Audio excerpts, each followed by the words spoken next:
မြန်မာတူရင်း News Channel ကိုချစ်ခင်အားပေးကြတဲ့ပရိသတ်များအားလုံးမင်္ဂလာပါခင်ဗျာကျွန်တော်တို့ရဲ့ channel လေးရဆိုရင်ကမ္ဘာတဝန်းနဲ့မြန်မာနိုင်ငံရဲ့သတင်းထူးများကိုအချိန်နဲ့တပြေးညီတင်ဆက်ပေးနေတာဖြစ်လို့ channel လေးကို subscribe လုပ်ပေးခဲ့ကြပါအောင်ခင်ဗျာသတင်းသစ်တင်တိုင်းသိရအောင်လို့ဒီနားကခေါင်းလောင်းလေးကိုလည်းနှိပ်ပေးခဲ့ဖို့တောင်းဆိုလိုက်ပါတယ်ခင်ဗျာဟုတ်ကဲ့အစီအစဉ်လေးကိုစလိုက်အောင် Hello မင်္ဂလာပါကဲဒီနေ့ကမင်္ဂလာပါသားရေဟုတ်ကဲ့မင်္ဂလာပါဒေါင်းမင်းသားလေးရေဟုတ်မင်္ဂလာပါခင်ဗျအားလုံးပဲကိုစိတ်နှပြကျမ်းမာချမ်းသာကြပါစေခင်ဗျမင်္ဂလာပါဟုတ်ကဲ့ကျွန်တော်ကတော့ဒီနေ့ကနည်းနည်းလေးစောစောလေးတက်လာမလို့ပဲဒါပေမဲ့ဒီနေ့နည်းနည်းလေးအလုပ်လေးနည်းနည်းလေးရှုပ်နေတာနဲ့စောစောလေးတက်လာဖို့အချိန်မရလိုက်တဲ့အတွက်အားလုံးနားလည်ပေးဖို့တောင်းပန်ပါတယ်နောက်တစ်ခုကျွန်တော်တို့ဒီနေ့ကကျွန်တော်ကမနေ့ကလည်းအဲ့လိုနဲ့ပြက်ကုန်တယ်မဟုတ်ဘူးပြက်တယ်ဆိုတာတော့ကျွန်တော်ပြောပြီးသားလေကျွန်တော်ရဲ့ဒီ Facebook account နဲ့ကျွန်တော်ရဲ့ page ကအခုလောလောဆယ်တောက်လျှောက်အဟက်ခံနေရတယ်အဲ့ဒီအဟက်ခံနေရတဲ့အပေါ်မှာကျွန်တော်ကတော့ fee မဖြစ်ဘူးဘာမှမရှိတဲ့အတွက် fee မဖြစ်ဘူးအဓိကအကောက်ပြက်သွားတာပဲရှိလိမ့်မယ်ဒါပေမဲ့အကောက်ပြက်သွားပေမဲ့ချမ်းမြေ့ဆိုတာကသူတို့ဖျောက်ဖျက်လို့မရဘူးလေနော် Facebook ကောက်တော့ပြက်ချင်ပြက်သွားလိမ့်မယ်ဒါပေမဲ့ချမ်းမြေ့ဆိုတာကိုတော့သူတို့ဖျောက်ဖျက်လို့မရဘူးနောက်ပြီးတော့ချမ်းမြေ့ကိုသူတို့ကချမ်းမြေ့အကောက်ကိုလိုချင်တယ်ဟုတ်ပြီချမ်းမြေ့ရဲ့ page ကိုသူတို့ sorry ချမ်းမြေ့အကောက်ကိုဟတ်တယ်ပေါ့ page ကတော့ admin တွေလွှဲရတာဖြစ်တဲ့အတွက်တော့တခြားအကောက်တွေနဲ့ပါကျွန်တော်ချမ်းမြေ့ page ကိုထပ်ပြီး admin တွေလွှဲရတာဖြစ်တယ်ဒါကြောင့်သူတို့ဘလောက်ပဲဘလောက်ပဲရုံမှာကျွန်တော်တို့နိုင်ငံရေးပဲဖြစ်ဖြစ်ဘယ်သူတွေနဲ့ပဲဆက်သွယ်ဘယ်သူတွေနဲ့ပဲစကားပြောကျွန်တော်တို့ကဒီ Messenger မလုံခြုံ Facebook ကကျွန်တော်တို့အတွက်စိတ်မဖြစ်ဘူးဆိုတာလူတိုင်းသိတယ်ခလေးလေးသိတယ်သိလားအဲ့ဒါကိုကျွန်တော်အကောက်ကိုဟတ်နေတဲ့အောက်တန်းစားတတိုက်ပဲမသိတာဒါကြောင့်ကျွန်တော်ကတော့ free မဖြစ်ဘူးဒီပေါ်မှာဘာဖြစ်လို့ဆိုကျွန်တော်ချမ်းမြေ့ကဒါနဲ့ဆို6ကောက်မြောက်ပေါ့နော်ဆိုတော့ဒီကောက်ထပ်ပြတ်သွားတယ်ကျွန်တော်မလွမ်းပါဘူးမလွမ်းဘူးချမ်းမြေ့ဆိုတာပြည်သူတွေရဲ့ယင်နဲ့ကျွန်တော်နိုင်ငံသူနိုင်ငံသားတွေရဲ့ယင်ထဲမှာဘယ်တော့မှမတိမ်ကောမပျောက်ပြတ်သွားတဲ့ချမ်းမြေ့ဆိုတာကရင်ဘတ်ထဲမှာကပီးထိုးပြီးသားအဲ့ဒါကြောင့်ကျွန်တော်မနေ့ကလည်းကျွန်တော်ပြောတယ်လူတွေရဲ့ရင်ဘတ်ထဲမှာအမြင့်တွေ့ပြီးသားကိစ္စတစ်ခုကိုဘယ်သူမှအမုန်းခံပြီးနှုတ်လို့မရသလိုနှုတ်ပြစ်ယူလို့လည်းမရဘူးအမြင့်တွေ့နေပြီအဲ့ဒီတွေ့နေတဲ့အမြင့်ပေါ်မှာဘာအကောင်းဆုံးလုပ်ရမလဲဆိုတဲ့ plan ကိုအတွေးအခေါ်ကိုယုံကြည်ချက်ကိုဖော်ဆောင်သွားတာအမေတော်အောင်ဆန်းစုကြည်ကအဲ့တော့ကျွန်တော်တို့ရဲ့ခေါင်းဆောင်ကအမြင့်တွေ့ပြီးသားကိုဘယ်တော့မှမနှုတ်တဲ့အပြင်အဲ့ဒီအမြင့်ပေါ်မှာဘလို့ကောင်းဖော်ဆောင်ရမလဲဆိုတဲ့အချက်ကိုပဲတွေးပြီးတော့အရာအလုံးဖော်ဆောင်သွားတာဒါကြောင့်ဒီမိုကရေစီလို့ကျွန်တော်တို့အနေနဲ့ပြောချင်တာပဲအဲ့တော့ကျွန်တော်ရဲ့အကောက်ကိုရချင်ရလိမ့်မယ်ဒါပေမဲ့ခုနပြောလို့ကျွန်တော်ရဲ့အားနဲ့ချက်ကိုမီးမောင်းထိုးပြခြင်းလို့ကျွန်တော်ကိုနှိပ်ကွက်ခြင်းလို့ကျွန်တော်ရဲ့အကောက်ကိုတို့တော့လိုက်တာတော့ဖြစ်ကောင်းဖြစ်ပါလိမ့်မယ်ဒါပေမဲ့တိုးတော့ဒီ Facebook Messenger ဆိုတာစိတ်မဖြစ်ဘူးဆိုတာလူတိုင်းသိတယ်သူတို့ပဲမသိတာโอเคထားပါတော့လေအဲ့တော့ဒီနေ့အဲ့ကိစ္စပြောဖို့မဟုတ်ဘူးဒီနေ့ကျွန်တော်ဟုတ်တာဒဇင် FM ကနေပြီးတော့ဒီနေ့ဘာတွေ့လိုက်လဲလို့ဆိုတော့ဒဇင် FM ပေါ့နော်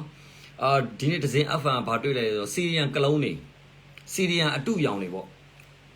စီရီယန်ကလုံးနေနဲ့စီရီယန်အတုရောင်တွေတွေ့လိုက်တဲ့ရှိမှာကျွန်တော်ချမ်းမြေ့ဘာပြောစရာရှိလဲလို့ဆိုတော့အောက်တန်းကြတယ်လို့ပထမဆုံးအနေနဲ့ကျွန်တော်ပြောပြရစီစီရီယန်ကလုံးနဲ့စီရီယန်အတုရောင်တွေကိုဘာလဲအောက်တန်းစားတယ်လို့ကျွန်တော်ထပ်ပြောပြရစီကျွန်တော်ပြောရှင်းရှင်းလေးစီရီယန်အတုရောင်တွေနဲ့စီရီယန်ကလုံးတွေကိုပထမအဆုံးအနေနဲ့အောက်တန်းစားပြောပြရစီခေါင်းစဉ်တက်ပြရစီပေါ့နော်အောက်တန်းစားလို့ဘာကြောင့်ကျွန်တော်အဲ့ဒီခေါင်းစဉ်တက်တယ်လဲဆိုရင်တို့ဒီနေ့ဟိုနေပါလေဒီနေ့ကျွန်တော်ကြားလိုက်တာပေါ့ဟိုဒဇင် FM ဘာတင်ထားလဲလို့ဆိုတော့ CDM အနေနဲ့တို့ဆက်သွယ်ပြီးတော့ဓာတ်ရိုက်မေးတယ်အဲ့တော့ဒဇင် FM လဲကျွန်တော်ရဲ့ live ကိုကြည့်ပြီးတော့ခင်ဗျားလည်းအတိတရားတစ်ခုရပါစေလို့နော်အဲ့တော့ဒဇင် FM ကလည်းဘာကြောင့်နေပြည်သူတွေကပြည်သူတွေဖြစ်ပါတယ်ဒဇင် FM ကိုဟိုနေဖြစ်တဲ့ page ကလည်းအဲ့တော့ဒဇင် FM သူတွေကျွန်တော်ပြောပြမယ်ဘလို့နီးနဲ့နီးပြူဟာတွေနဲ့ပဲကျွန်တော်တို့တွေကိုထပ်ပြီးထိုးနှက်ကျွန်တော်တို့ရင်ဘတ်ထဲမှာရှိတဲ့အမှန်တရားကအမြင့်တွယ်နေပြီနောက်ပြီးအမုန်းတရားတွေကလည်းအမြင့်တွယ်နေပြီနောက်ပြီးတော့ကျွန်တော်တို့အသက်တွေပေးထားတာတွေကလည်းအမြင့်တွယ်နေပြီဆိုတော့ခင်ဗျားတို့နှုတ်ပြလို့မရတော့ဘူးအဲ့တော့ဒဇင် FM ပြောမယ်သူတို့ကဘာလဲလို့ဆိုတော့ CDM လောက်တာနောင်တရလားမရလားသူတို့ဖုန်းနဲ့ဆက်သွယ်ပြီးတော့ဓာတ်ရိုက်မေးထားတာလေးတွေတွေ့တယ် ဖုန်းနဲ့ဆက်သွယ်ပြီးတော့ဓာတ်ရိုက်မေးထားတာလေးတွေတွေ့တဲ့အပေါ်မှာဘာပြောလဲလို့ဆိုတော့တချို့ CDM ကလုံးတွေနဲ့အောက်တန်းစားတွေကဆရာမတွေနော်ကျောင်းဆရာမတွေအဲ့ဒီကျောင်းဆရာမအထက်မှာကျွန်တော်ကျောင်းဆရာမတွေစော်ကားခြင်းမဟုတ်ဘူးကျွန်တော်မနေ့ကတည်းကကျွန်တော်လိုက်မှာပြောပြီးသားမကူညီနဲ့ဒါပေမဲ့မနှောက်ယှက်နဲ့အဲ့တော့ထပ်ပြောမယ်အခု CDM လုံးလို့တဲ့ဘလို့ကြိုးစက်တွေခံစားရလဲပေါ့အဲ့ဒီမေကွန်ကိုဒဇင် FM မေးတော့အမှသူတို့ဘက်ကသူတွေပဲနေမှာပါအတူရောင်လည်းဖြစ်ကောင်းဖြစ်နိုင်တယ်နောက်တစ်ခုတကယ်အစ်မှန်လည်းဖြစ်ကောင်းဖြစ်နိုင်တယ်ဒါတော့ကျွန်တော်မစော်ကားတော့ထားပါတော့ဒါပေမဲ့အဲ့ဒီမှာဖြေသွားတဲ့စကလုံးတွေကအရန်အောက်တန်းစားဆန်တယ်ဘာဖြစ်လို့လဲလို့ဆိုတော့ပထမတစ်ချက်အနေနဲ့အခုအဲ့ဒဇင် FM မှာဖြေသွားတဲ့ကျောင်းဆရာမတွေဘာဖြစ်လို့ကျောင်းဆရာမလို့ကျွန်တော်ကကင်ပြောတယ်လေကျောင်းဆရာမတွေများလို့ကျွန်တော်နားထောင်လိုက်ရတဲ့ဒဇင် FM မှာအယောက်20လောက်ဖြည့်သွားရင်15ယောက်လောက်ကကျောင်းဆရာဆရာမပါတယ်ကျွန်တော်ပြောသဘောပေါက်လားအဲ့ဒီမှာသူတို့ဘာဖြည့်သွားလဲလို့ဆိုတော့ CDFN နဲ့sorry ဒီ CDM နဲ့ပတ်သက်ပြီးတော့သူတို့ဖြည့်သွားတဲ့အကြောင်းတရားဘာလဲလို့ဆိုတော့ဟိုနေနဲ့သူတို့တဲ့ဒီလိုထောက်ပံ့မှုတွေရမယ်ထင်လို့တဲ့သူတို့ CDM လောက်တာတဲ့အမှားတွေကပထမဆုံးတစ်ချက်အနေနဲ့အောက်တန်းစားပဲဒီပွဲကကျွန်တော်တို့ပြည်သူကအာဏာရှင်တော်လှန်တဲ့ပွဲဆိုတာအဲ့ဒီကျောင်းဆရာမတွေ CDF sorry ဟိုနေဒဇင် FM မှာဖြည့်နေတဲ့ CDM ဆရာမတွေနားလည်ဖို့လိုအပ်တဲ့အကြောင်းပြောမယ်ပထမတစ်ချက်ပြည်သူတွေတိုက်တဲ့ပွဲဒီပွဲကနော် PDF ဆိုတာကပြည်သူရဲတပ်ဖွဲ့ပြည်သူကာကွယ်ရေးတပ်ဖွဲ့နော် NUG ဆိုတာပြည်သူအစိုးရအဲ့တော့ပြည်သူတွေတိုက်တဲ့ပွဲမှာပြည်သူကပြည်သူကိုကူညီပြီးပြည်သူကပြည်သူနဲ့ရှေ့ဆက်ပြီးပြည်သူကပြည်သူကိုလက်ကိုတွဲပြီးပြည်သူကပြည်သူနဲ့ဖော်ဆောင်နေတဲ့လမ်းမှာဆုံးရှုံးနေတာမှုကတော့အနည်းနဲ့အများကတော့ရှိမှာပဲဘာဖြစ်လို့လဲဆိုတော့အဲ့ဖြေသွားတဲ့ဆရာမတွေကလည်းပြည်သူတွေကပြည်သူမို့လို့သူတို့ကပြောသေးတယ်ဗါလေကျမတို့ကတဲ့နိုင်ငံတော်ကပေးတဲ့တောင်းဝန်ထမ်းဆောင်နေတာဖြစ်တဲ့အတွက်တဲ့ကျမတို့ကတော့တဲ့လောက်ရမှာပဲပေါ့နောက်ပြီးတော့သူတို့ကဗာမေးလာလဲလို့ဆိုတော့ဒီ CDM လောက်လိုက်တဲ့အပေါ်မှာတဲ့ဘာတွေနောင်ထားရလဲတဲ့ဘာတွေပြောစရာရှိလဲဖြည့်ဆွတ်ပြီးတော့တဲ့အဲ့ဒီမှာကျောင်းဆရာဆရာမတယောက်ပြောသွားတယ်ကျမတို့ကတဲ့ငကိုတဲကတဲ့ဂရိတစ္ဆာပြုထားပြီးသားတဲ့ဘာလဲလို့ဟိုကမေးလိုက်တော့နိုင်ငံရေးကင်းရှင်းကျောင်းဆိုတဲ့ဂရိတစ္ဆာကိုကျမတို့ကပြုထားတဲ့အတွက်တဲ့ကျမတို့ဒီတစ္ဆာအဋိဌာန်တိုင်းကျမတို့ကသွားမယ်တဲ့အဲ့ဒီထဲကအဲ့ဒီကျောင်းဆရာဆရာမကအောက်တန်းစားပဲအဲ့တော့ဒဇင် FM ကိုလည်းကျွန်တော်ပြောမယ်ဘယ်လို social media ထဲကိုဝင်လာတဲ့ page တစ်ခုအနေနဲ့ပြည်သူတွေလက်မခံနိုင်တဲ့ဒီသတင်းစကားတွေကိုထပ်ပြီးတော့ဖြန့်နေအောင်မယ်ဆိုရင်ကျွန်တော်တို့ပြည်သူတွေခင်ဗျားတို့ဒဇင် FM လောက်ကိုမပြောနဲ့အာနာရှင်အောင်စောက်ကူးဆိုင်လို့ရရလက်နဲ့ဆွဲပြီးခံချနေတာနော်ခင်ဗျားတို့ဒဇင် FM page လောက်ကိုအာယုံထဲကိုမလာတာရှင်းလားအဲ့တော့ထပ်ပြောမယ်အဲ့ဒီမှာဖြည့်သွားတဲ့ကျောင်းဆရာဆရာမတွေကျွန်တော်တို့အဲ့ဒါ save လုပ်ထားတယ်ကျွန်တော် down ထားတယ်ခုလိုက်မှာပြီးသွားရင်ရေတောင်းမြက်ကိုအဲ့အတွက်မကြည်နှက်လို့လားလို့လာမမင်းနဲ့ကျွန်တော်ငကိုတွေကပြောပြီးသားမကူညီနဲ့ဒါပေမဲ့မနှောက်ယှက်ဖို့ကျွန်တော်တို့ဘက်ကတောင်းပန်ထားပြီးသားလာမနှောက်ယှက်နဲ့မှန်ပါတယ်မှားပါတယ်ကျမတို့ထောက်ပံ့မယ်ထင်ပြီးတော့ဆိုတော့အခုတောခုနေတဲ့ကလေးတွေမစားတလက်ငတ်တခါဟမ်ဖျားတခါအေးတလက်ချမ်းတလက်မိုးရရွာနေတဲ့မိုးရေထဲမှာငုတ်တုတ်ထိုင်ပြီးအိပ်ရတဲ့အချိန်ကြီးဟမ်ထမင်းစားတဲ့အချိန်ရှိတယ်မစားတဲ့အချိန်ရှိဟမ်အဲ့လိုကြတော့ကျမတို့ရတဲ့ဘက်လျောက်ကိုထောက်ပြီးတော့ကျမတို့အတွက်ကာကွယ်နေတော့ကျမတို့ဝင်းရံပါမယ်ဆိုတဲ့အထက်တန်းစားစကားတော့တခွန်းမှမပြောသွားဘူးသူ့မိသားစုမပြေတယ်လို့ကျမတို့ကလည်းဒီရတဲ့လစာပေါ်မှာရက်နေရတာမှန်တယ်နင်တို့အခု2သိန်း3,800 2,200နဲ့တို့တမိသားစုလုံးစားလို့လုံလောက်ရဲ့လားမလုံလောက်တဲ့လစာတွေပေါ်မှာအခြေခံထားလို့နင်တို့တွေကိုကောင်းကောင်းစားစီခြင်းလို့အပင်မခံအသက်ဆွဆံပြားနဲ့အစာငတ်ခံအရင်ငတ်ခံပြီးစောင်းဥထုမိုးဥထုရာသီဥထုနှစ်ဥထုကိုအန်ကျိတ်ပြီးတွန်းလှန်တိုက်ထုတ်နေတဲ့ပြည်သူကာကွယ်ရေးတပ်ဖွဲ့ဆိုတဲ့ PDF လေးတွေဖြစ်လာတာသူတို့နေလို့ကိုချင်းစာမှာပေါ့နင်တို့ကအရေးထဲမှာနေပြီးတော့နင်တို့ကို NUG အစိုးရကတဲ့အစပိုင်းတော့လေကျမတို့ကိုတဲ့ CDM လုပ်လို့ရှိရင်လစာပေးမယ်တဲ့မျှော်ကိုပြီးလုပ်တဲ့အလုပ်ကအောက်တန်းကြတယ်မမျှော်ကိုနဲ့အထာကြီးအထနောနာထောပဲဒါပေမဲ့တစ်ခုပဲရှိတယ်ပြည်သူတွေကပြည်သူဖြစ်တဲ့နင်တို့ဆရာမတွေတခြားလုံးမလုပ်တတ်ဘူးဆိုရင်ပညာတတ်လို့နင်တို့ကိုနင်တို့မပြောနဲ့ ကျောင်းဆရာဆရာမတယောက်လို့မပြောနဲ့တက်နဲ့မရရင်ဝါးနဲ့ထိုးမယ်ဝါးနဲ့မရရင်ရွက်နဲ့ထိုးမယ် sorry ရွက်နဲ့လေးဆန်းရအောင်ခတ်မယ်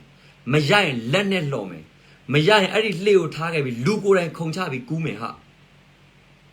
အဲ့ဒါလူသားတယောက်ပေါ်ထားတဲ့စာနာစိတ်နင်တို့ကျောင်းဆရာမတွေအဲ့ဒဇင်အဖတ်မှာဖြေသွားတဲ့စီရီယမ်အတုတွေစီရီယမ်အတုရောင်တွေအစ်စ်တွေလည်းဖြစ်ကောင်းဖြစ်နိုင်တယ်အဲ့တော့ထပ်ပြောမယ်နင်တို့အဲ့ဒဇင်အဖတ်မှာနင်တို့ကတော့ဖြေလိုက်တာနင်တို့ရဲ့ခံစားချက်ဆိုပေမဲ့ PDF လေးတွေရဲ့ခံစားချက်ကိုနင်တို့ထည့်တွေးလားဟမ်ပြည်သူတွေရဲ့ခံစားချက်ကိုထည့်တွေးလားနောက်တစ်ခုထပ်ပြောဦးမယ်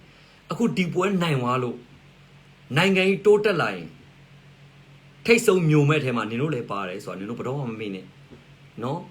နင်တို့ကိုရစေခြင်းနဲ့စံနာနဲ့ခလေးတွေတိုက်နေတာဖင်ရတဲ့လူတယောက်အောင်ပါဘူးထပ်ပြောမယ်နင်တို့ကဘာလဲလုံလောက်တဲ့လားစာမပေးလို့လေဟုတ်လားဟဲ့ပြည်သူကပြည်သူကိုကဲနေတာပြည်သူကပြည်သူကိုတွေ့ပြည်သူကပြည်သူနဲ့ဖော်ဆောင်နေရဆိုတာနင်တို့သိကိုသိရမယ် PDF ဆိုတာကပြည်သူကာကွယ်ရေးတပ်ဖွဲ့ဟာနင်တို့အဲ့လောက်လေးမှမတွေးနိုင်ပဲចောင်းဆရာဆရာမပညာတတ်လို့နင်တို့ကိုနင်တို့မပြောနဲ့ဆက်ဆရာကြီးဟဲ့လူဆိုတာပခုံးနှစ်ပတ်ကြာခေါင်းပေါက်တာချင်းတူတူနင်တို့ကငတ်လို့អော်နေပေမဲ့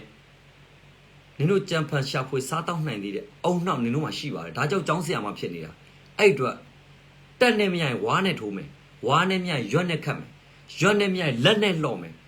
လက်နဲ့မရရင်အဲ့ဒီလှေကိုထားခဲ့ပြီးလူကိုယ်တိုင်ကူးမယ်မကူးနိုင်ငုတ်သွားမယ်တေးပါစေလူရီယာတေးမျိုးကြီးပဲထပ်ပြောမယ်ငါတို့ဒီပွဲကအာရမကိုတွန်းလှန်တဲ့ပွဲထပ်ပြောမယ်နင်တို့ခေါ်နေတဲ့တဘုံခေါ် PDF ဆိုတာကနင်တို့ငါတို့တွေအတွက်အားလုံးအတွက်တနိုင်ငံလုံးအတွက်ကာကွယ်ရေးတပ်ဖွဲ့အနေနဲ့ပေါ်ထွက်လာတာသူတို့လေးတွေမိုးရေထဲမှာမအိပ်ရတဲ့နေ့တွေစောင်းတွေရဲ့တောင်အခုအန်တုနေရပြီဂိုက်ဂိုက်တောင်အောင်ချမ်းတဲ့အချိန်မှာနင်တို့မိသားစုနဲ့အိုးမကွဲတိုက်မပြတ်နဲ့နင်တို့လုံလုံချုံချုံနေရတဲ့အပြင်မှာဘာလဲအစပိုင်းကတော့ကျမတို့ကပတ်စံရပါတယ်အခုတော့မရတော့ကျမ CDM လုံးမိတာကျမနောင်တရပါတယ်တဲ့ကျမကအစိုးရဝန်ထမ်းတယောက်ဖြစ်တဲ့အတွက်တဲ့ကျမတို့ဒီဝန်ထမ်းတယောက်ဖြစ်လာဖို့အနှစ်နှစ်လပေးဆက်ခဲ့ရတယ်တဲ့နင်တို့ကဝန်ထမ်းဖြစ်ဖို့အတွက်ပဲပေးဆက်ရတာ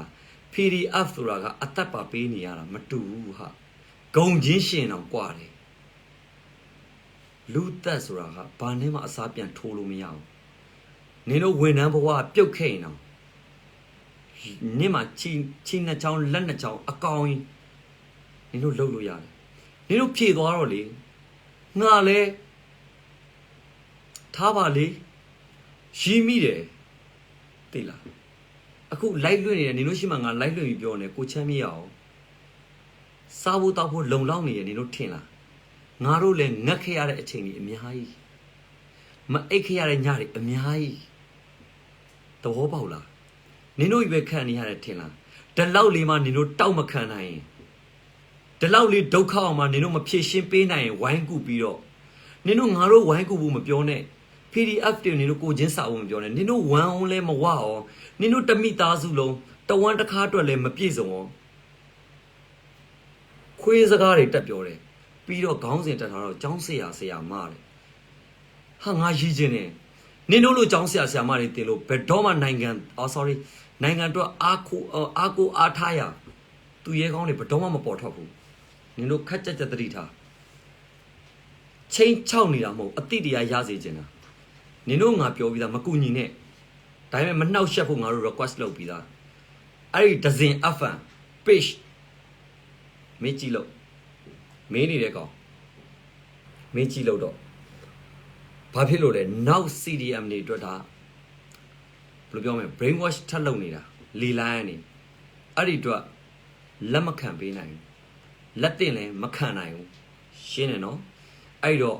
နင်တို့ကဒီတိုက်ပွဲတွေလည်းမပါတဲ့ပြင်နင်တို့တဝန်းတစ်ခါလည်းမလောက်တော့ကျမတို့ကနောင်တရပါတယ်ဒီဝန်ထမ်းလေးဖြစ်ဖို့ကျမတို့ကစူးစမ်းခဲ့ရတာအဲ့ဒီစူးစမ်းခဲ့ရတာဆိုတဲ့အချိန်ကမတန်မရပေးခဲ့ရတဲ့အချိန်ဆိုတာနင်ဆရာမတယောက်ဆိုတွေးပါနောက်တစ်ခုတလလုံးလေချောင်းထောင်အောင်မြေပြူမှုတ်ကိုရှု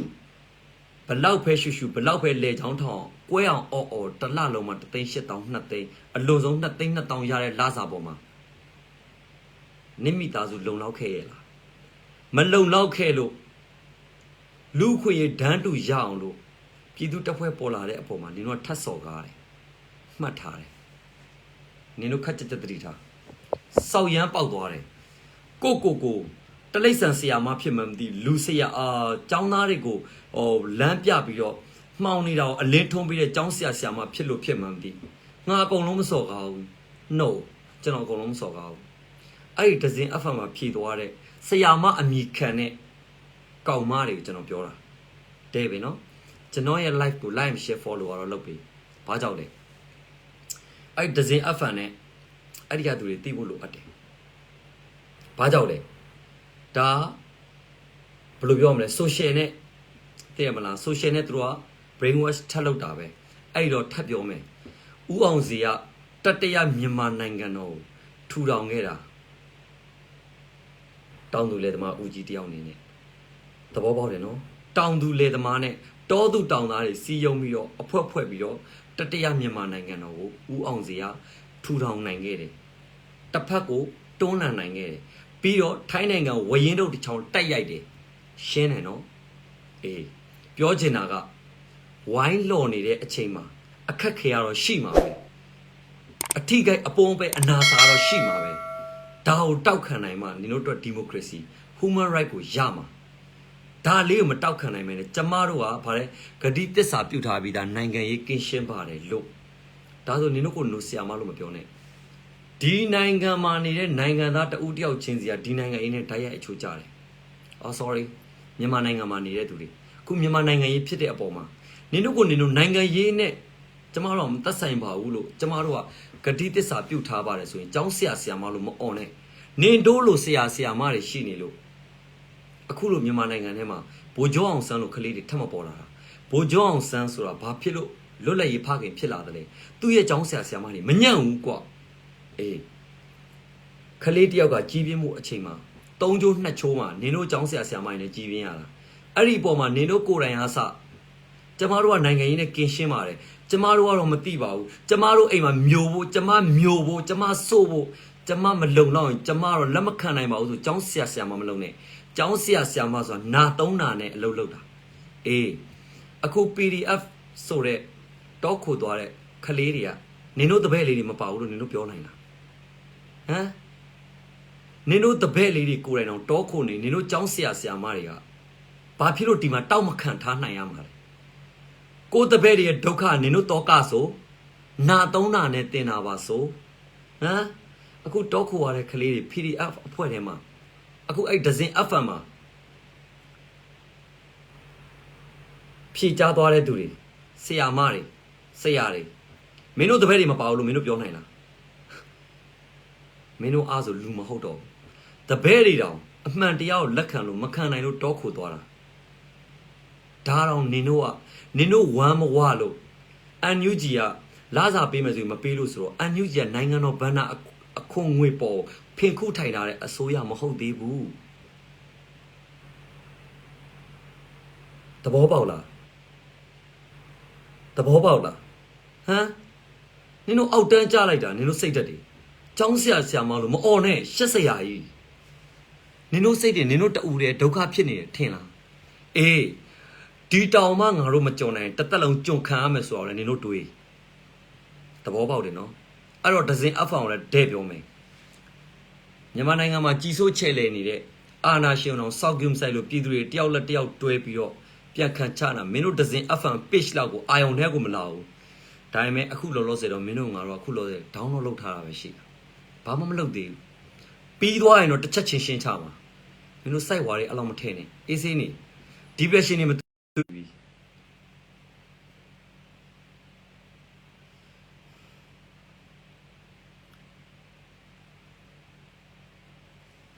အနီတဲ့ရေသားလိုက်လွှင့်နေတယ်လို့သားလည်းစိတ်ညစ်လာပြီဗျာလိုက်လွှင့်နေအဲ့လိုကြီးပဲ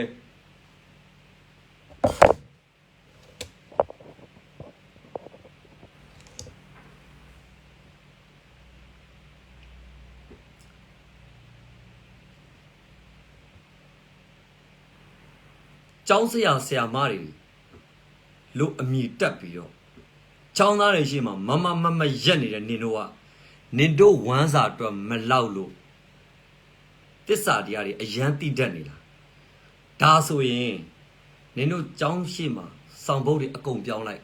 လိန်နိုင်တမာရီညာနိုင်သစ္စာဟုတ်တာလုံးငရှုပ်မှန်တာပြောငပေါ်အဖွဲပါလို့ခေါင်းစဉ်ပြောင်းလိုက်ចောင်းဆရာမလို့မပြောနဲ့နင်တို့ကိုရေးကိုတာအတွက်လုံနေတယ်ဆိုရင်တော့ရက်တန်ရက်လိုက်သဘောပေါက်လား CDM အတူရောင်နေအာယုံမလာဘူးနော်အဲ့တော့ထပ်ပြောမယ်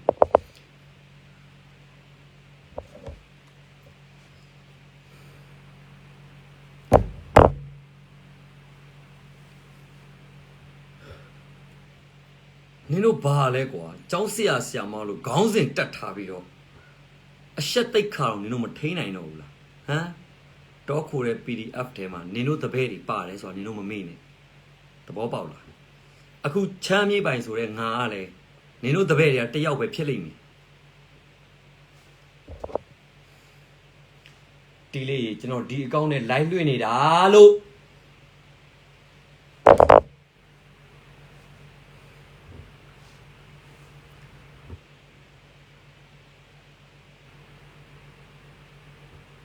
ကိုယ်တိုင်ကအတုံးမကြပဲနဲ့ကျောင်းဆရာမလို့ခေါင်းစဉ်တက်ထားတာစောက်ရမ်းဒေါသထွက်တယ်အဲ့ဒီဥစ္စာကိုနားထောင်လိုက်ရတဲ့အချိန်မှာနင်တို့ရက်တန်ရက်နော်နင်တို့ရက်တန်ရက်ဒီလောက်ပဲငါပြောမယ်နင်တို့စိတ်တွေနင်တို့ပဲငတ်နေတယ်ထင်လားနင်တို့ပဲမစားဘူးနင်တို့ထင်လားတောထဲမှာတောခိုနေတဲ့ကလေးတွေအကုန်လုံးနင်တို့တွတ်တိုက်ပေးနေတဲ့ကလေးတွေအကုန်လုံးစောင်းဦးထုကိုအန်ကျိတ်မိုးဥထုကိုတွန်းလှန်နေတာအာနာရှင်ကိုရရလက်နက်ဆွဲပြီးရိုက်ချိုးနေတာခွေးစကားတွေတက်မပြောနဲ့ line ပေါ်မှာရှင်းလား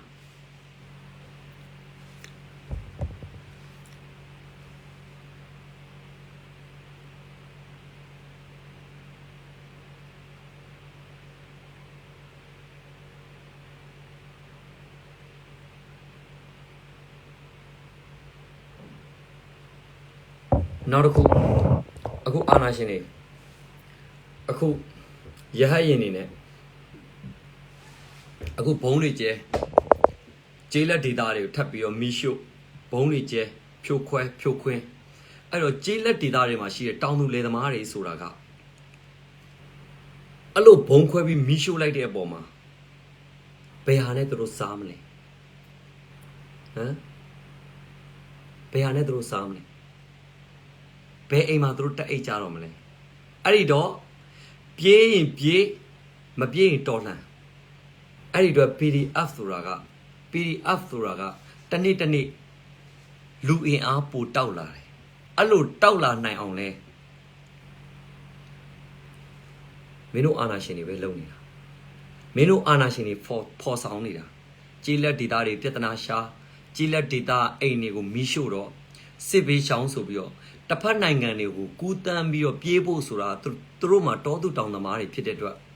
နော်တောသူတောင်သားတွေဖြစ်တဲ့အတွက်ဘလို့နီးနေမှသူတို့တွေမပြေးနိုင်ဘူးတစ်ဖက်နိုင်ငံအဲ့တော့ပြေးစရာမြေကနှစ်လမ်းပဲရှိတယ်လွတ်အောင်ပြေးနိုင်ရင်ပြေးမပြေးရင်တော်လန်အဲ့ဒီအတွက် PDF ကလူအင်အားပိုတိုးလာတယ်အဲ့ဒါလည်းမင်းတို့အာဏာရှင်တွေပဲလုပ်နေတာအဲ့တော့ထပ်ပြောမယ်ဦးအောင်စီကဘာဖြစ်လို့တတိယမြန်မာနိုင်ငံတော်ထူထောင်နိုင်ခဲ့လဲဦးအောင်စီကတောင်သူလယ်သမားကြီးတယောက်နော်တောသူတောင်သားတွေပါတဲ့တောသူတောင်သားတွေကအားပေးတဲ့တောသူတောင်သားတွေလက်ခုပ်တီးတဲ့ဥဆောင်တဲ့ခေါင်းဆောင်မြည်သူမဆိုတိုက်ပွဲတိုင်းအောင်နိုင်တယ်ဆိုတော့နင်တို့ဘာတော့မမေ့နဲ့အခုမင်းတို့တောတွေရွာတွေနယ်တွေကိုမင်းတို့ဖျက်ဆီးတယ်ရတယ်လေ PDF တွေအင်အားဖို့တိုးတာပေါ့ထပ်ပြောဦးမယ်ရတယ်အခုငါတို့ PDF ဆိုတာကလာသားလေးပဲရှိသေးတယ်သဘောပေါက်တယ်နော်စစ်ရေးခင်းကိုတိတ်နားလေတဲ့ကလေးတယောက်မှမရှိဘူးအခု9လအတွင်းအောင်မှပဲမင်းတို့တွေပြန်ခံချတာမင်းတို့တွေအခုအတုံးယုံတည်သွားသေးတာပဲဟဲ့ဦးအောင်စီရလက်ထဲမှာဝလုံးတစ်ချောင်းနဲ့နိုင်ငံတက်သိမ်းခဲ့တာကွာတော့အောင်မမေးနဲ့တတိယမြန်မာနိုင်ငံတော်ထူထောင်နိုင်ခဲ့တာပဲသဘောပေါက်တယ်နော်အဲ့တော့စတုတ္ထမြန်မာနိုင်ငံတော်ပြည်သူတွေထူထောင်မယ်ဒါကြောင့် NUG နဲ့ PDF ဖြစ်လာတာဘတော်မှဆွဲမလျှော်နဲ့ထပ်ပြောဦးမယ်သူတို့အခုလိုလှုပ်လေ PDF တွေအင်အားတိုးလေပဲအဲ့တော့ရှစ်စမယ်ပွဲမှာလှပြီအဲ့တော့ထပ်ပြောဦးမယ်ဟ ဟုတ်စားပါလေအမေရိကန်နဲ့ဟိုနေနဲ့စစ်ဖြစ်တော့အမေရိကန်မှာကလေဘယ်လိုပြောမလဲလက်နက်အင်အားအရန်တာတယ်ဟိုနေနိုင်ငံမှာလက်နက်အင်အားမရှိဘူးဒါပေမဲ့ပြည်သူထောက်ခံနေဗီယက်နမ်ကကြတော့ပြည်သူထောက်ခံနေအမေရိကန်ကိုကြတော့သူတို့ပြည်သူတွေမထောက်ခံဘူးအဲ့တော့ဗီယက်နမ်ကလက်နက်အင်အားနည်းပါလျက်နဲ့ဘာလို့အမေရိကန်ကိုနိုင်သွားလဲအမေရိကန်ကလေအခုလေ sorry အဲ့တုန်းကဖြစ်တုန်းကလေဘုံကျဲခဲ့တယ်ဆိုတာဒင်းနဲ့အင်းနဲ့ဘုံကျဲခဲ့တာတိတာအဲ့ဒါတော့သူတို့ရှုံးသွားတယ်ဘာကြောင့်လဲသူတို့ပြည်သူတွေသူတို့မထောက်ခံခဲ့လို့ဗီယက်နမ်ပြည်သူထောက်ခံတယ်လက်နက်အားနည်းတယ်အခုငါတို့အာဏာရှင်နဲ့ PDF ဆိုတဲ့အနေထားကလည်းဗီယက်နမ်နဲ့အမေရိကန်စစ်ဖြစ်တုန်းကလိုပဲသဘောပေါက်လား PDF နဲ့ NUG ဖွဲ့မှာကပြည်သူထောက်ခံမှုရှိတယ်အာဏာရှင်မှာပြည်သူထောက်ခံမှုမရှိဘူးသဘောပေါက်တယ်နော် lobby တစ်ဖွဲ့ပဲရှိတယ်ပြည်သူမရှိဘူးအဲ့တော့ဒီပွဲကနိုင်မှာထပ်ပြောဦးမယ်အခုအာဏာရှင်တွေအရန်အားကိုးတဲ့မော်စီတုံးအရန်ကိုသူတို့အဖေခေါ်နေရတဲ့မော်စီတုံးသူဘာလို့တိုက်ပွဲမှာနိုင်ခဲ့လေအဲ့ဒီမော်စီတုံးတို့တော့တောင်သူလေသမားတွေအားပေးထောက်ခံမှုတလုံးတစ်ခဲလေးရခဲ့တဲ့အတွက်မော်စီတုံးနဲ့တိုက်ပွဲနိုင်ခဲ့တာပဲအဲ့တော့မပူနဲ့အခုသူတို့ကျေးလက်ဒေတာတွေဘုံကျဲနေနော်ရခိုင်ရင်နဲ့အခုဖြိုခွင်းနေရတယ်ကျဲစမ်းပါစေအဲ့တော့ပြေးနိုင်ရင်ပြေးမပြေးနိုင်ရင်တော်လှန်လိမ့်မယ်အဲ့တော့ PDF တွေအင်အားပို့တိုးတယ်သဘောပေါက်တယ်နော်အခုလာသားလေးပဲရှိတယ်ကျွန်တော်တို့ PDF တွေပြန်ခံချတာသူတို့မှအလုံးနဲ့အရင်နဲ့တည်နေကြတယ်ကျင်းတ်တယ်အဲ့ဒီပုံမှာကျင်းတ်တယ်အဲ့တော့ပြည်သူထောက်ခံမှုရှိတဲ့ဘယ်ပွဲမဆိုဘယ်တိုက်ပွဲမဆိုလူတိုင်းအောင်နိုင်ခဲ့တယ်လူတိုင်းနေရရခဲ့တယ်အဲ့ဒီတော့အဓိကကျွန်တော်တို့စီးလုံးမှုကျွန်တော်တို့ပြည်သူတွေစီးလုံးနေမှာရမယ်အဲ့ဒီစီးလုံးမှုအတွက်လည်းကျွန်တော်တို့နည်းနည်းပပတော့ပေးဆက်မှုရှိလိမ့်မယ်သဘောပေါက်လားပေးဆက်မှုရှိတယ်အဲ့လိုအနေထားမှာအခက်ခဲတွေရှိမယ်ဒုက္ခတွေရှိမယ်တောကတွေရှိမယ်ဒါပေမဲ့မြန်ပြီးစေခြင်းမြန်စီးလုံးလိုက်တော့လူအင်အားပို့ပြီးတော့တောက်ခံထားလိုက်တော့ဒါဆိုရင်ပို့ပြီးတော့စီးလုံးနေမယ်ဒီလောက်ပဲကျွန်တော်ပြောချင်တယ်အဲ့တော့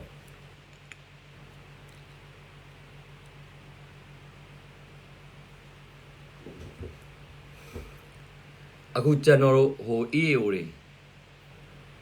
ဒီဘွဲတွေဘာလို့အာနာရှင်တွေ260 290တော်လန်ခဲ့တာဘာလို့မနိုင်တာလဲ EAO ဆိုတဲ့အခုခမားတို့တွေခေါင်းစဉ်တက်ထားတဲ့တပုံဘွဲပေါ့ဘာလို့မနိုင်တာလဲအာနာရှင်တွေတော်လန်ခဲ့တာဘယ်နိုင်မလဲကျွန်တော်တို့ပြည်သူထောက်ခံမှုမှာသူတို့မှမရှိခဲ့တာအခုပြည်သူတွေက EAO နဲ့ပေါင်းသွားပြီထောက်ခံမှုတွေသူတို့ရသွားတဲ့အပေါ်မှာနိုင်ငံတကာကလည်းထောက်ခံမှုတွေပေးနေပြီအဲ့ဒီအပေါ်မှာဘာကြောင့်နေဒီပွဲကနိုင်မှာလို့အဲ့ဒါကြောင့်ကျွန်တော်ပြောတာနောက်ပြီးတော့3လအတွင်း NUG အစိုးရပေါ်လာလို့ပဲ PDF ဆိုပြီးတော့ပြည်သူ့ကာကွယ်တပ်ဖွဲ့ပေါ်လာလို့ပဲအဲ့ဒါကြောင့်ဒီပွဲနိုင်ကိုနိုင်မှာအဲ့တော့ EAO တွေက250ကျော်60အာနာရှင်တွန်းလာခဲ့တာဘယ်တော့မှနိုင်လို့လဲလို့ပြောတဲ့ lobby တစ်ဖွဲ့လည်းတေချာနာထောက်အဲ့တော့ပြည်သူထောက်ခံမှုမရခဲ့ဘူးအခုပြည်သူထောက်ခံမှုရတယ်ပြည်သူတွေပါတပေါင်းနေအဲ့ဒီနဲ့ဟုတ်ပြီနော်အဲ့တော့အဲ့ဒါကြောင့်မင်းတို့အာနာရှင်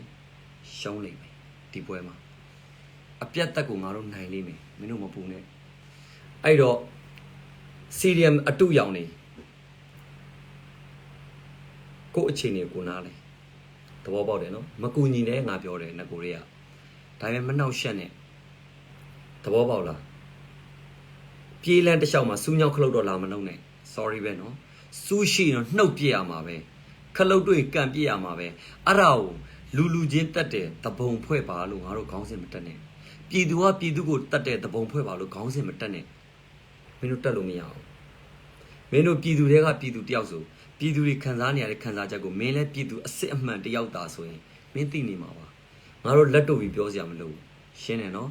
အဲ့တော့ငါတို့ပြည်လန်းပေါ်မှာစူးညောက်ခလုတ်တွေရှိသမျှအကုန်လုံးငါတို့ကနှုတ်ပြရမှာပဲအဲ့ဒီအတွက်နိုင်ငံရေးမှာငါတို့တနာလို့တော့မရဘူးအဲ့ဒါပြတ်သားတယ်ခေါ်တယ်နိုင်ငံရေးမှာတနိုင်ဖင်ခံရလိမ့်မယ်ထပ်ပြီးတော့အဲ့ဒါကိုသဘောပေါက်ဖို့လိုအပ်တယ်အန်ကယ်ဦးတို့ရေစကားသံတွေဒူးတအားဝင်တယ်နော် မစပယ်ကြီးဒီမှာငါတို့တပြောကြအောင်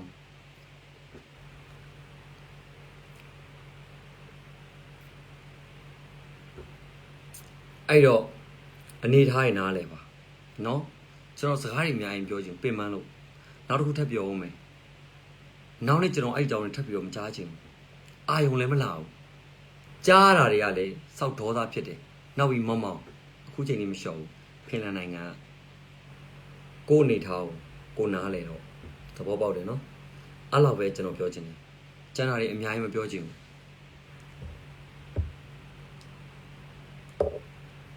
ဖြူဟာတွေဘာလို့နဲနေရတော့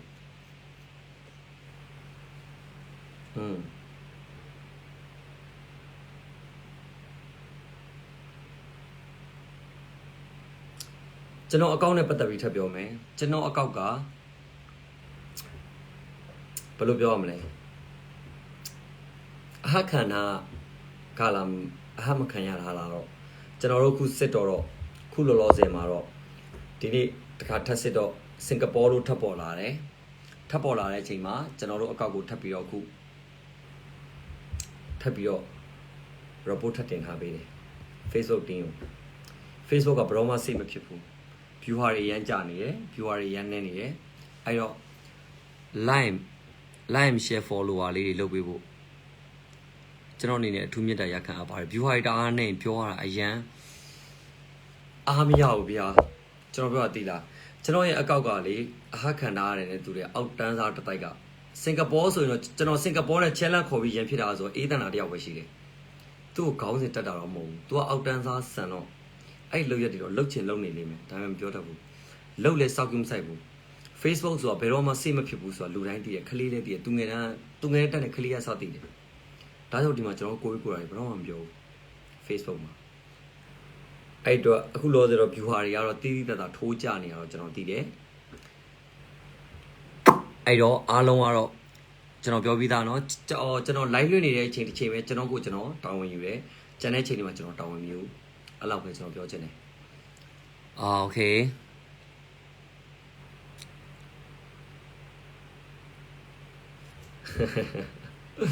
နမ်စီရီယာနေထားတဲ့ကျမတို့ပြည်သူတွေကစာအများကြီးတက်တယ်လေအဲ့ဒါပြောတင်တယ်စကလုံးကျွန်တော်လည်းစီရီယာမနေ့ကထားပါလေ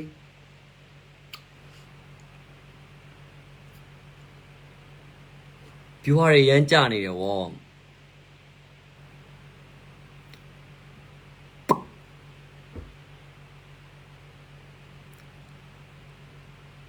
အပန်းခံတာတော့လည်းဆိုင်လားမသိဘူး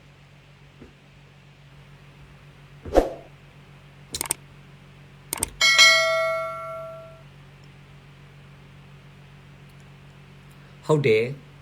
ပြည်သူတွေကိုစိတ်နာအောင်လုပ်လေ PDF တရောက်လေဘာဖြစ်လို့လဲဆိုတော့နိုင်ငံတကာကိုထွက်ပြေးနိုင်မှုဆိုတာတောင်အောက်ခြေလူတန်းစားတွေအနေနဲ့ဘယ်နည်းနဲ့မှမဖြစ်နိုင်ဘူးအဲ့တော့နိုင်ငံတကာကိုထွက်ပြေးနိုင်မှုတိမ်းရှောင်နိုင်မှုဆိုတာဘယ်နည်းနဲ့မှမဖြစ်နိုင်ဘူးသဘောပေါက်လားအဲ့တော့သူတို့ပြည်သူတွေကိုစိတ်နာအောင်လုပ်လေအခုပြည်သူတွေကိုဖမ်းတယ်တတ်တယ်ပြန်ပို့တယ်အဲ့တော့စိတ်နာကြတယ်မိတွေရှိုးတယ်ဘုံတွေကျဲတယ်တဲ့စိတ်နာကြတယ်အဲ့တော့ပြေးနိုင်ပြေးတယ်မပြေးနိုင်တော့တော်လန့်တယ်ဒါပဲကြောက်ရတော့ပေါ့လား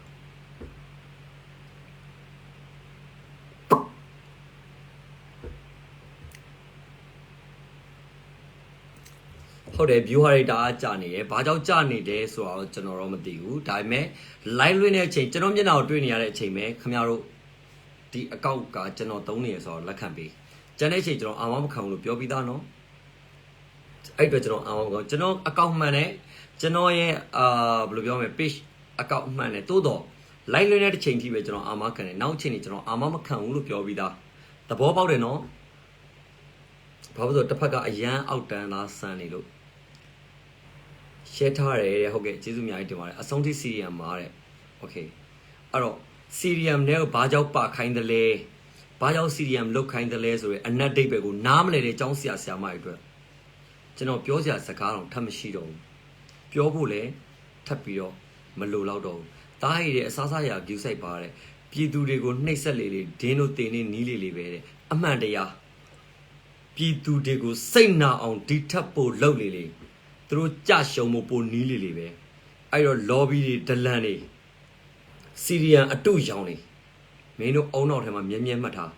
ဒီပွဲကပြည်သူတွေတွဲထားတဲ့ပွဲပြည်သူတွေတိုက်နေတဲ့ပွဲပြည်သူတွေတော်လှန်နေတဲ့ပွဲဟာမင်းတို့ပြောတဲ့မင်းတို့ခေါင်းစဉ်တက်ခဲ့တဲ့ EO ဖွဲ့မဟုတ်ဘူး PDF NUG ဖွဲ့ပြည်သူကပြည်သူနဲ့တွားနေတဲ့လမ်းကြောင်းရှုပ်မလုံနဲ့နော်ဒီပွဲမှာဒါပေမဲ့ခုနပြောသလိုလာသားလေးပဲရှိတယ်ငါတို့ PDF တွေပြန်ခံချတာသူတို့မှယာနဲ့တည်နေတယ်အဲ့တော့ဝမ်းသာတယ်ကျင့်တတ်တယ်အဲ့တော့တည်နေတဲ့မအားလာတတိုက်ကလည်းသူတို့မှသားနဲ့မရနဲ့သူတို့လည်းအများကြီးတတ်မစွန့်နိုင်ဘူးကြာသူတို့မတောက်ခံနိုင်ဘူးအဲ့တော့ဖြည်းချင်းလှိုက်စားပါများရင်တိုက်စားပါများရင်သူတို့ဘယ်လောက်ထိခံနိုင်မှာလဲဟမ်ဘယ်လောက်ထိခံနိုင်မှာလဲအော်အေးတော့ပြောပြရတာပြီးတော့ဟုတ်တယ်ဒူဒူနဲ့တနေ့လုံးဒူဒီမှာတအားဒီတဲ့အဲ့ဒီအတိုင်းဝင်နေလို့ကျေးဇူးအေးဟုတ်တယ်အဲ့တော့ဘာပဲဖြစ်ပေါ့နော်အရာအားလုံးကကြာတောက်မခံနိုင်ပါဘူးပြည်သူကပြည်သူနဲ့တွားနေတာဖြစ်တဲ့အတွက်ဒီပွဲမှာငါတို့တွေကအပြတ်သက်ကိုနိုင်လိမ့်မယ်ဘာဖြစ်လို့လဲတောသူတောင်သားနဲ့တောင်သူလယ်သမားတွေပါနေတဲ့အတွက်ကျေးလက်ဒေတာတွေမင်းတို့ဘုံကျဲလေးနော်ရဟရင်နေနဲ့မင်းတို့ပြစ်လေးမင်းတို့လက်နဲ့အရာဘလောက်တုံအမေရိကန်အောင်ဗီယက်နမ်ရှုံးခဲ့သေးတာပဲဘာကြောင့်လဲအမေရိကန်တလောက်လက်နက်တွေအများကြီးပိုင်ဆိုင်ထားတာသူတို့လေအမေရိကန်ကလေဒီဗီယက်နမ်သွားပြီးဘုံကျဲစင်တော့သွားပြီးတော့တိုက်ပွဲဖြစ်တော့ကောင်းကင်ဘဝကျဲချတာပြီးဘုံတွေကြောက်စရာကြီးသဘောပေါက်လားအဲ့ဒီမှာဘာဖြစ်လို့ဗီယက်နမ်နိုင်သွားတာလဲဗီယက်နမ်ရဲ့မြို့သူမြို့သားတွေဗီယက်နမ်နိုင်ငံသူနိုင်ငံသားတွေကဗီယက်နမ်ကိုထောက်ခံတယ်အေးဒါပေမဲ့အမေရိကန်နိုင်ငံသူနိုင်ငံသားတွေအမေရိကန်ကိုမထောက်ခံခဲ့ဘူးဒါကြောင့်အမေရိကန်အဲ့ဒီပွဲမှာရှုံးသွားတယ်ပြောချင်တာကလက်နက်အားတာလဲမကြောက်နဲ့ယုံကြည်ချက်ယုံကြည်မှုကျွန်တော်တို့ပြည်သူမရှိသူတို့ဘာမှလုပ်လို့မရဘူးဒီပွဲကပြည်သူနဲ့တွေ့ထားတဲ့ပွဲဖြစ်တဲ့အတွက်နိုင်မှာရှင်းလားစကားတွေအများကြီးပြောချင်ပြင်ပန်းလို့အုံနောက်ရှိတဲ့တွေးအဲ့တော့ကိုမိုးဟင်းရဲ့ဟိုပါလဲမိုးဟင်းခွေးစကားပြောထားတဲ့အကြောင်းလေးကျွန်တော်ဖွင့်ပြခြင်းလို့တစ်ချက်လေးနားထောင်ပေးကျွန်တော်အဲ့ဒါကိုအဖြေရှာပေးခြင်းလို့ငါမြန်မာနိုင်ငံကို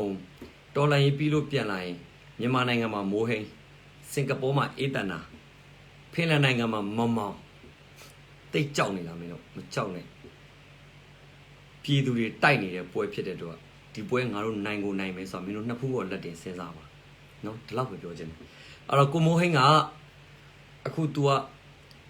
ဘာခွေးစကားပြောထားလဲဆိုတော့ကျွန်တော်အတူလေးဖွင့်ပြပြီးကျွန်တော်အဲ့ဒီချက်ကိုရှင်းပေးမယ်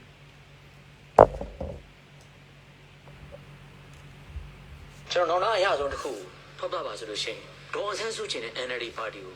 ကျွန်တော်ယုံကြည်အားကိုထောက်ခံခဲ့မိတဲ့ဟာကျွန်တော်နောက်ရတဲ့မှာအကြီးဆုံးနောက်ရမှာပဲမိုးဟင်းကနောင်တအရခဲ့တဲ့အထဲမှာတဲ့ NLD ပါတီနဲ့အမေဒေါ်အောင်ဆန်းစုကြည်ကိုအားပေးထောက်ခံခဲ့တဲ့အထဲမှာအကြီးမားဆုံးသောသူ့ဘဝမှာနောင်တရမှုပဲတဲ့အေးအခုလိုမင်း lobby လုပ်နေတာလေအကြီးမားဆုံးသောနောင်တရမှုဆိုတော့မကြခင် result ပြည်သူမရှိရင်မင်းတို့မရှိပါဘူးပြည်သူရှိလို့မင်းတို့ရှိတာပြည်သူတွေလက်ထဲမှာရှိတဲ့အာဏာကိုလိုချင်ပြည်သူကိုအမုန်းတရားနဲ့မဆက်ဆံအောင်လက်နက်အားကိုပြီးတော့ပြဿနာမရှာရဘူးအဲ့ဒါတွေသိဖို့အရန်ရေးကြည့်တယ်သဘောပေါက်တယ်နော်အဲ့တော့ကိုမိုးဟဲဒီထက်ကြီးတဲ့နောင်တကိုငါတို့ပြည်သူတွေမဲတော့ဖော်ဆောင်ပေးလိမ့်မယ်မိုးဟဲမင်းကြားပါစေမြန်မာနိုင်ငံပြန်ရောက်မှတွေ့မယ်တိုင်းပြည်သွေးကြောင်းစီးနေတာနေတိုင်းလူတက်နေတာအကုန်လုံးဟာထောင်းထဲမှာရောအချို့ထဲမှာရောတရားအောင်မှာရောအကျယ်ကျုံမှာရောလှုပ်ချင်လို့ရှိရင်လုပ်လို့ရကျွန်မတို့ဒီဆန္ဒရှိတယ်ကျွန်မတို့ဒီလိုလုပ်ပါတယ်ကျွန်မဒါသဘောမလို့ကျွန်မပါပြရစီကျွန်မကိုညီပြရစီဆိုတာနိုင်ငံရေးအာဏာကိုကြော်ပြီးတော့ဒေါ်စန်းစုဆိုတဲ့မှာရတယ်မဆိုးတိုင်းမျိုးပြစ်ထားတယ်ကိုဟာနိုင်ငံရေးအတွက်ကြောင့်နှစ်ပေါင်းသုံးဟာအရင်ရနော်ဗာလဲနိုင်ငံရေးအာဏာကိုလွန်ပြီးတော့ပြောပြီးဆိုလို့ရပါလျှက်ရက်နဲ့မပြောမဆိုနိုင်ငံကိုပြစ်ထားတယ်တဲ့သူလူလားမိုးဟင်းရမြန်မာနိုင်ငံကကိုမိုးဟင်းရလူလား ကျွန်တော်အားလည်းမေးခြင်းလို့ဘာစကားကြီးပြောနေတာတရားခံလို့တစိမ့်ကတ်ထားတဲ့အမေတော်အောင်ဆန်းစုကြည်သူ့ရဲ့ရှေ့အနေနဲ့တော့စကားပြောခွင့်မရတာနောက်တစ်ခု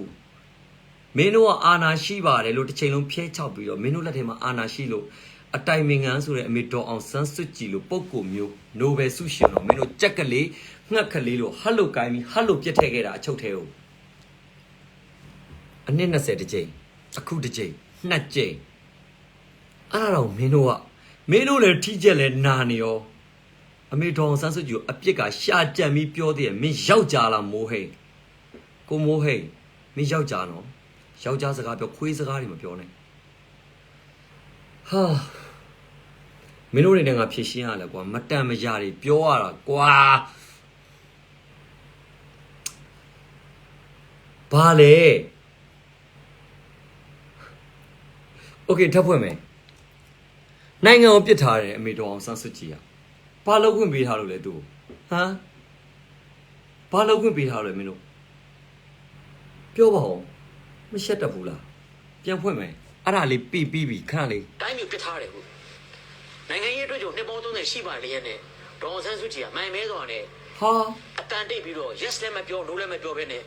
အတန်တိတ်ပြီး silence လုပ်နေတာ yes ပဲအေးအမေတော်ဆန်းစုကြည်အတန်တိတ်ပြီး silent လုပ်နေတာ yes လို့မိုးဟင်းကသိနေမင်းစင်ချင်ဖို့ကောင်းနေပြီအမေဒေါ်အောင်ဆန်းစုကြည်အတန်မထွက်ပဲ silent လုပ်နေတာက yes ဆိုတာကိုမင်းသိနေမင်းတော်ရုံမဲ lobby လုပ်ဖို့ကောင်းနေပြီဘာကြောင့်ငါတို့မေနှုတ်ဆိတ်နေရတယ်လဲမေဒေါ်အောင်ဆန်းစုကြည်အနှစ်20အကျယ်ကျော်ကလွတ်လာတော့ဟာပြည်သူပြည်သားတွေသူဘာပြောခဲ့လဲခြံလေးကနေကြော်ပြီးတော့ပြည်သူတွေလိမ့်လိမ့်မမာနေကြထွက်လာရင်ကျမတို့ဒီမိုကရေစီဖော်ဆောင်ပြီးအတူတူရှောက်ကြမယ်ဟောအခုတစ်ခေါက်အကျဉ်းသားတယောက်ဖြစ်တစိမ့်ကက်ချင်းအခု second step မှာဘာထပ်ပြောလဲကျမ်းမအောင်နေကြနော်ကျန်တာမတောင်းဘူးဒီပွဲကတကွေးမို့တကွေးကြုံရမှာနောက်တစ်ခုပြည်သူတွေတိုက်တဲ့ပွဲမို့လို့နိုင်မယ်ဆိုတော့အမေကသိပြီးသားအဲ့တော့အမေ silent ဘာကြောင့်လုပ်နေလဲဘာကြောင့်အတန်တိတ်နေလဲသူ့မှာအာဏာမရှိဘူးဆိုတာမင်းတို့ပဲချပြထားတာနိုင်ငံတကာနဲ့ပြည်သူတွေသိအောင်ဒါကြောင့်မခံနိုင်လို့ငါတို့ကရရလက်နက်ဆိုပြီးတောလှမ်းနေတာနောက်တစ်ခုတောမှာရှိတဲ့တောသူတောင်သားတွေမင်းတို့မီးရှို့တယ်ဘုံတွေကျဲတယ်တပ်ဖြတ်တယ်ဖမ်းဆီးတယ်အဲ့ဒီအတွက်နာကြီးမုန်းတိမှုတွေကပိုဆိုးလာပြီအဲ့ဒီအတွက်ပြေးစရာမြေမရှိတဲ့အတွက်ရွေးစရာတစ်ခုပဲရှိတယ်တော်လန်မှုအဲ့တော့နွားရောင်းပြီးတနတ်ဝယ်လိမ့်မယ်လေရောင်းပြီးတနတ်ဝယ်လိမ့်မယ်သူတို့ရဲ့အိုးအိမ်စီးစိမ်တွေကိုမီးရှို့ခြင်းမတရားလုပ်ခြင်းခံရတဲ့အပေါ်တပ်ဖြတ်ခြင်းခံရတဲ့အပေါ်မှာသူတို့နွားတွေရောင်းပြီးတော့တနတ်တွေဝယ်လိမ့်မယ်လေတွေရောင်းပြီးဘုံတွေဝယ်လိမ့်မယ်သဘောပေါက်တယ်နော်ကိုမိုးဟိန်အမေဒေါ်အောင်ဆန်းစုကြည်ကအနှစ်30ကျော်နိုင်ငံရေးအတွေ့အကြုံရှိရလို့မင်းပါဇက်ကပြောသွားတယ်ခုနဒါဆိုရင်အမေဒေါ်အောင်ဆန်းစုကြည်လို့နိုဘယ်ဆုရှင်အနှစ်30ကျော်နိုင်ငံရေးအတွေ့အကြုံရှိတဲ့အမျိုးသမီးကြီးတစ်ယောက်ကဘလောက်ထိနိုင်ငံရေးကိုနားလည်နေလဲဆိုတာကိုလည်းမင်းလည်းသိတဲ့နဲ့မင်းတို့တွေထက်သူတာနေတယ်ဆိုတော့လည်းမင်းလည်းသိတဲ့နဲ့အဲ့ဒါတော့အမေဒေါ်အောင်ဆန်းစုကြည်ကိုမဥဆောင်နိုင်ပါဘူးမစွမ်းဆောင်နိုင်ပါဘူးမလှုပ်ဆောင်နိုင်ပါဘူးမဖော်ဆောင်နိုင်ပါဘူးလို့တော့မင်းတို့ကပြောနေတာအမေလည်းအကျယ်ကျုပ်ဘွားလည်းရောက်သွားအောင် PDF နဲ့ NUG ကပေါ်လာတာပဲချက်ချင်းဘွားကနေပဲအဲ့ဒါအမေတော်အောင်ဆန်းစုကြည်ဖော်ဆောင်ပေးနိုင်ခဲ့တာပြည်သူတွေစိတ်ထဲမှာလိုအပ်နေတဲ့လိုအပ်ချက်တစ်ခုထည့်ပေးနိုင်ခဲ့တာပဲ9နှစ်လေးအတွင်းမှာသဘောပေါက်လားကျွန်တော်တငယ်ချင်းတယောက်ကျွန်တော်မေးတယ်အမေတော်အောင်ဆန်းစုကြည်သူ့ကိုယ်သူစတေးသွားတာလားပြည်သူကိုစတေးသွားတာလားတာကြီးတဲ့အမေတော်အောင်ဆန်းစုကြည်သူ့ကိုယ်သူစတေးရမယ်ဆိုတာလဲသိရောခေါင်းဆောင်တယောက်ပီသားစွာနဲ့အာနာရှင်မှာစွဲပြီးတော့သူနဲ့တပါတဲ့စတေးသွားတာအမေလှုပ်ရက်အရန်ကုန်ယူရယ်နောက်ပြီးတော့အမေဒေါ်အောင်ဆန်းစုကြည်အတိုင်ပင်ခံပုဂ္ဂိုလ်ဒေါ်အောင်ဆန်းစုကြည်လို့တာဖြစ်လာပြီမဲ့အမေလက်ထဲမှာလည်းအာဏာမရှိဘူးပြည်သူပြည်သားတွေငါသားတို့လက်ထဲမှာလည်းအာဏာမရှိဘူးအာဏာရှင်လက်ထဲမှာပဲအာဏာရှိနေပါသေးတယ်ဆိုတာကိုကွဲပြားပွင့်လင်းမြက်ဝါးထင်ချပြလိုက်နိုင်တာကိုလည်းအမေကိုအရန်လေးစားတယ်နိုဘယ်ဆုရှင်နိုင်ငံတကာကလေးစားတဲ့အမေတော်အောင်ဆန်းစုကြည်ကြက်ကလေးငှက်ကလေးလို့အတိုင်ပင်ခံပုဂ္ဂိုလ်တယောက်ကိုဖတ်ထည့်သွားနိုင်တဲ့အရေးချင်းကစဉ်းစားကြည့်ပါအုံနောက်ရှင်သဘောပေါက်တယ်နော်အဲ့ဒီထပ်ပို့ပြီးတော့ကျွန်တော်ထ ထပ်ပြောရင်ရှုပ်ကုန်လိမ့်မယ်ထားပါတော့အဲ့တော့မိုးဟိန်မင်းရဲ့စကားကိုပြန်ပြီးတော့ငါဒီကနေအတူပြန်ချုပ်မိမယ်ဏိကုံငါတို့ကိုယ်တိုင်ရေးပေးမယ်ကိုမိုးဟိန်ရဲ့ဏိကုံမောင်မောင်ရဲ့ဏိကုံအေးတန်နာရဲ့ဏိကုံဏိဒန်နဲ့စာကိုသူတို့ကိုယ်တိုင်ပြောခဲ့ပြီးပြီဏိကုံကိုကျွန်တော်တို့ပြည်သူတွေလက်နဲ့sorry အာနာရှင်တွေရဲ့ဏိကုံမောင်မောင်ရဲ့ဏိကုံမေတနာအေးရဲ့ဏိကုံကိုမိုးဟိန်ရဲ့ဏိကုံအခုဆိုလို့ရှိရင်ဒဇင်အဖန်ရဲ့ဏိကုံငါတို့ပြည်သူတွေချုပ်ပေးမယ်မပူနဲ့ဏိကုံချုပ်ဖို့လဲအချိန်ကြာလာနေပြီပြည်သူတွေရင်ထဲမှာနာတထက်နာလာပြီသဘောပေါက်တယ်နော်ပြည်သူတွေရင်ဘတ်ထဲမှာမင်းတို့တွေကိုရွှန်ရှာဆက်ဆုပ်နေပြီဆိုတာမင်းတို့ဘာတော့မင်းနဲ့မင်းတို့ရဲ့ဏိကုံငါတို့ပြည်သူတွေချုပ်ပေးမယ်နိုင်ငံရေးမှာတနာလို့မရဘူးဆိုတော့မင်းတို့ထပ်တင်ပေးလိုက်တာပဲ PDF တွေတောမခိုခိုချင်အောင်လုပ်ခဲ့တာလဲမင်းတို့အာဏာရှင်တွေပဲအေး PDF တွေအင်အားများလာအောင်တွန်းပို့နေရလဲမင်းတို့အာဏာရှင်တွေပဲဘာကြောက်လဲငိမ့်ချမ်းစွာဆန္ဒပြတဲ့ပြည်သူတွေကိုအင်အားသုံးပြီးဖြိုခွင်းလို့ကြောက်အလန့်နဲ့တောထဲရောက်သွားတယ်တောခိုတော့ PDF ဖြစ်လာတယ်အဲ့ဒါကိုသဘုံလို့ခေါင်းစဉ်ထပ်တက်တယ်ခွေးလောက်မှအဆင်မရှိတဲ့ဟာတွေပြီးတော့ကျေးလက်ဒေတာနယ်မျိုးတွေထပ်ပြီးတော့မီးရှို့တယ်ဘုံကျဲတယ်တပ်ပစ်တယ်ဖမ်းတယ်ချုပ်နှောင်တယ်အဲ့တော့သူတို့တွေတော့အာမခံချက်မရှိတဲ့ဒီနိုင်ငံမှာပြေးနိုင်ပြေးမပြေးနိုင်တော်လန်ရမယ်ဆိုတဲ့အတိတရားမျိုးထပ်ထဲတဲ့အတွက် PDF တွေအင်အားတိုးလာတယ်ဘသူတွေလုံနေလဲလို့မမင်းနဲ့အမေဒေါ်အောင်ဆန်းစုကြည်ဖေဖော်ဝါရီလ1ရက်နေ့တည်းကငါတို့နိုင်ငံနဲ့ကဘာနဲ့အဆက်အသွယ်ပြတ်သွားပြီအမေနဲ့မဆိုင်ဘူးဒီပွဲကငါတို့ပြည်သူကပြည်သူနဲ့တွားနေတဲ့ပွဲအဲ့တော့ PDF ဘာလို့ဖြစ်လာလဲမင်းတို့အာဏာရှင်တွေတွန်းပို့တာ PDF တွေဘာလို့လူအင်အားတောက်လာလဲဘာလို့ရရလက်နဲ့ပြန်တော်လှန်နေကြလဲသူတို့တော့အာမခံချက်မရှိတော့ပြေးနိုင်ပြေးမပြေးနိုင်တော်လှန်ရမယ်ဆိုတော့သူတို့စိတ်ထဲမှာထပ်တိလာတယ်ဒါကြောင့် PDF NUG ဘာလို့ဖြစ်လာလဲမင်းတို့အာဏာရှင်တွေတွန်းပို့လို့ဖြစ်တယ် PDF NUG တွေဘာကြောင့်ကိုကြိုးစွတ်ပြီးတော့တော်လှန်တာလဲမတော်လှန်သူတို့တည်ရတော့မယ်သူတို့တည်ပြေးစရာမြေမရှိဘူးဘယ်နိုင်ငံထွက်ပြေးမယ်သူတို့ရက်တီထားတယ်လားစားတယ်အဲ့တော့နွားရောင်းပြီးတနှက်ဝယ်မင်းတို့ပြန်ပြစ်လိမ့်မယ်လဲရမြေတွေရောင်းပြီးဘုံဝယ်မင်းတို့တွေပြန်ဖောက်ခွဲလိမ့်မယ်အဲ့တော့ပြေးနိုင်ပြေးလိမ့်မယ်မပြေးနိုင်မင်းတို့ပြန်တော်လှန်လိမ့်မယ်ဒါကြောင့် PDF ကပြည်သူ့ကာကွယ်တပ်ဖွဲ့အစစ်မှန်ဖြစ်တယ်ဆိုတာမင်းတို့သိဖို့လိုအပ်တယ်အုံနှောင်းနဲ့တွေးပါအမေရိကန်နီးဗျူဟာတွေဘလောက်ကောင်းကောင်းလက်နက်အင်အားဘလောက်ပဲတော့အဲ့တော့ထပ်ပြောမယ်အာနာရှင်ကိုသူများနိုင်ငံတွေကလက်နက်တွေကူညီမှာပေါ့တရုတ်ကကူညီမှာဟိုကအမေရိကန်ကူညီမှာဘယ်ရပဲကူညီအမေရိကန်နဲ့ဗီယက်နမ်နဲ့စစ်ဖြစ်ခဲ့တာတော့အမေရိကန်လက်နက်အင်အားများတော့ပြည်သူထောက်ခံမှုမရှိတော့ရှုံးခဲ့တယ်ဗီယက်နမ်ကလက်နက်အင်အားနည်းတာတော့ပြည်သူထောက်ခံမှုရလို့နိုင်ခဲ့တယ်အားခင်ဗျားတို့သိဖို့ထပ်ပြောမယ်အဓိကပြည်သူမရှိရင်တို့ဆိုတာဖြစ်လာစရာအကြောင်းကိုမရှိတာပြည်သူတွေစီးလုံးနေဖို့လိုတယ်စီရီယမ်အတုရောင်နေမင်းတို့ဒဇင် FM မှာဖြေထားတဲ့စီရီယမ်အတုရောင်နေမင်းတို့နောင်လာရဖို့ငါတို့နှိကုံချုံမိုးဟိမမအာနာရှင်တော့မေတနာအေဒဇင် FM စီရီယမ်အတုရောင်နေမင်းတို့လေနိဒန်စာကိုနိကုံနိဒန်နဲ့စာကိုမင်းတို့ရေးထိုးခဲ့ပြီးပြီနိကုံငါတို့ပြည်သူတွေချုပ်ပြီးသဘောပေါက်တယ်နော်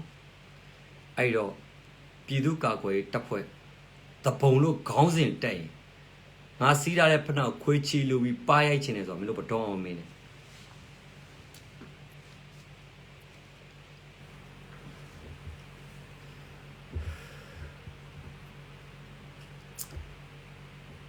အရာအလုံး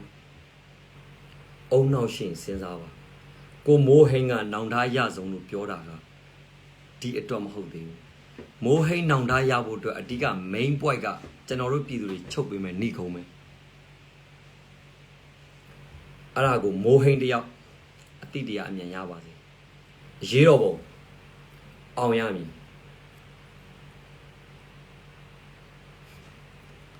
like share လေးတွေလုပ်ပေးဖို့လဲကျွန်တော်အနေနဲ့မေတ္တာရက်ခံတယ်ဟုတ်တယ်နော်သေတဲ့အထိတော်လှန်သွားမယ်လိုက်စင်တော့မယ် view ဟာနဲတယ်